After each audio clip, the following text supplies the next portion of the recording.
Ողջույն։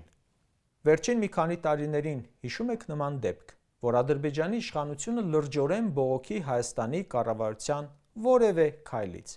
Ձևական քննադատություն չէ, այլ կոնկրետ հակադրբեջանական կամ ի աջակցություն Արցախի գործողություններից։ Դժվար հիշեք։ Անգամ բռնագաղթի ժամանակ չենք հիշում։ Իսկ երեք Ադրբեջանը բողոքի նոտա է հղել Բելգիային և Նիդերլանդներին, քանի որ այդ երկրների խորհրդարանները արցախցիների վերադարձի իրավունքը սատարող բանաձև են ընդունել։ Փաշինյանը իր հերթին դեռ բողոքի նոտա այդ երկրներին չի հղել։ Բայց այսօր քննադատում էր վերադարձի իրավունքը։ Ասում է 30 տարի Արցախի ժողովուրդը պատանդի կարգավիճակով է ապրել։ Ինքն էլ եկել է, սպանել է, հանձնել է, բռնագաղթ է կազմակերպել և ազատել այդ կարգավիճակից։ Սա կարող է ընտրվելու դեպքում Հայաստանն էլ հանձնի, զոհաբերի, բռնագաղթ կազմակերպի ու ասի. Հայաստանի ժողովուրդը 91 թվից պատանդի կարգավիճակով էր ապրում, ազատել եմ գերությունից։ Հիվանդը այլևս ցավեր չունի, նա մահացել է։ Ալիևն ասում է 80,000 ադրբեջանցի իր օկուպացրած հողերում ապրում արդեն ու անունը դրել է Արևելյան Զանգեզուր։ Իսկ արևմտյան Զանգեզուրը որն է։ Նիկոլը կիմանա։ Ինքն է բանակցում զրոյական կետերից ու ինչ ուզում է, դա էլ բանակցում է։ Սա էլ բանակցած կլինի։ Երբ նացիստական Գերմանիան գրավեց Ֆրանսիան, ֆրանսիացի մարշալ Ֆիլիպ Պետենը ստեղծեց այսպես կոչված Վիշիի կառավարությունը, որը բացահայտ համագործակցում էր թշնամու Հիտլերի հետ։ Նրանք դա արդարացնում էին նրանով, թե իբր փրկում են Ֆրանսիայի մնացորդները և կանխում են նոր զոհերը։ Իրականում նրանք պարզապես սպասարկում էին Բեռլինի շահերը Փարիզում։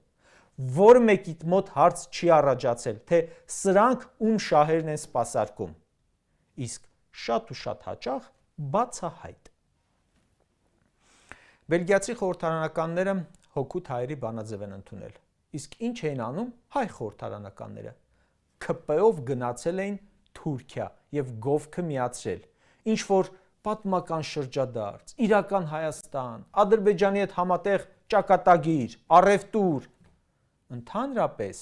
այս և նախորդ շաբաթները մեզ մոտ կարելի է հռչակել թուրքական շաբաթ։ Թուրքական ու ադրբեջանական թեզեր, թրքասիրություն, նրանց արդարացում։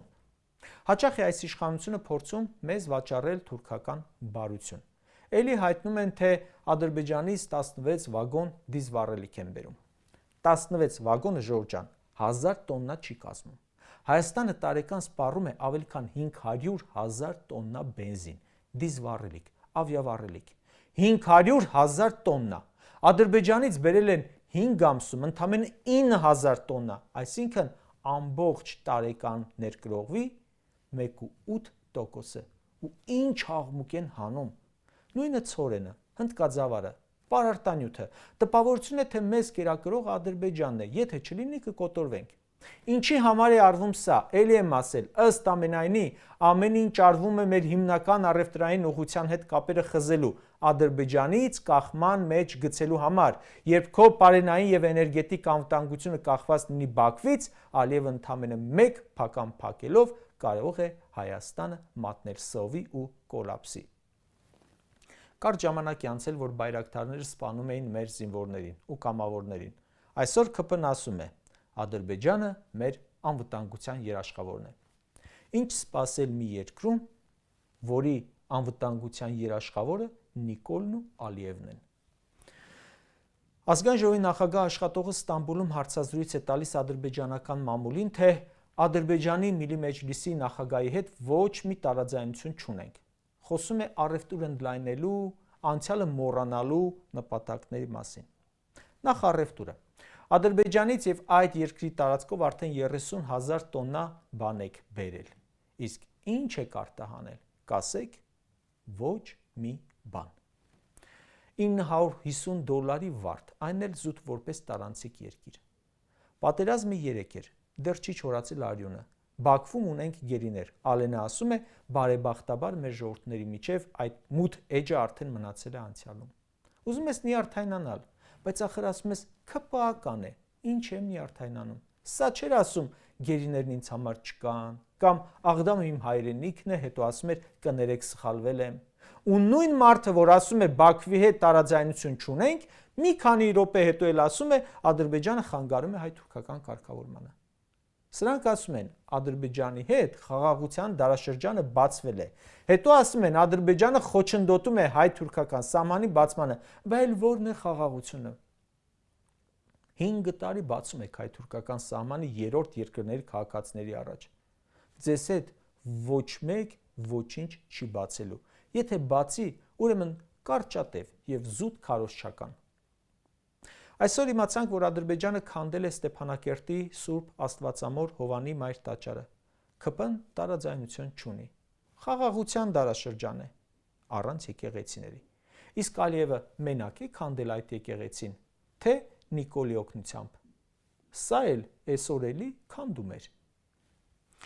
Ադրբեջանը մեռավ նախապայմաններ դնելով, այսպես կոչված խաղաղության համար։ Թրքասերները երեք հայտարարել են. մենք Ադրբեջանի առաջ ոչ մի նախապայման չենք դնում, ոչ բանակցությունների մեջ կա, ոչ էլ նախապայման են գերիների հարցը, մեր տարածքների օկուպացիայի հարցը։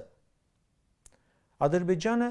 լիքը ունի ու հասել է դրանց։ Սրանք ասում են, նախապայման հենց դնենք, կգնանք փակուղի, բայց ոնց եղավ, որ Ադրբեջանը դրեց լիքը նախապայմաններ, հասավ դրանց ու փակուղի չգնաց։ Ժորժան, այս թրքասիրության պատճառը մենակ աթոռն է, թե այլ բան էլ կա, կբացահայտվի անպայման, բայց պատրաստվեք, որ ամեն բացահայտում շոկ է լինելու։ Օրերս ընդամենը մեկ բացահայտում է արել Սեյրան Օհանյանը 44-օրյա պատերազմում Հայաստանի Հանրապետության իշխանության դավաճանական կեցվածքի մասին, թե ինչպես է Նիկոլ Փաշինյանի գերագույն հրամանատարությամբ իր պատասխանատվության գոտով Ադրբեջանը հասել Շուշի, Բերձոր, Գորիս, Կապան, ընդամենը մեկ բացահայտումը էլի վերքեր բացեց, բորբոքեց։ 44-օրյա պատերազմի բոլոր դրվագները քանի չեն բացահայտվել, այդ պլանավորված պարտության մեղավորները չեն պատժվել, մեր ոչ պետությունը, ոչ ժողովուրդը չի առողջանալու։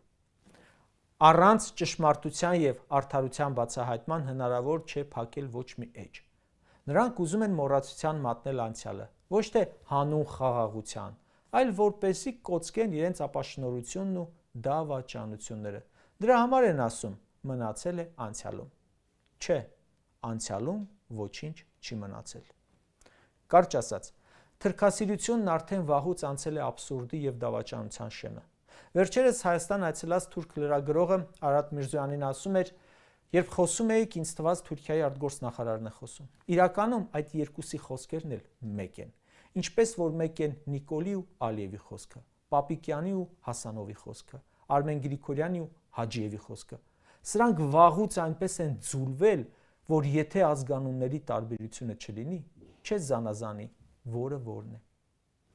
Հայաստանի ազգային ժողովում երբ կառավարության հետ հարցոպատասխան է, ոնց որ Հայաստանի ընդդիմության ու իշխանության բանավեճ չլինի, այլ հայ ու թուրքի կռիվ։ Նիկոլի ճեպազրույցները Հայաստանի Հանրապետության կառավարության ու հայ լրագրողների խոսակցություն կարծես չլինի, ոչ թե օտար կառավարության տպավորություն եմ ստանում, այլ թշնամական երկրի։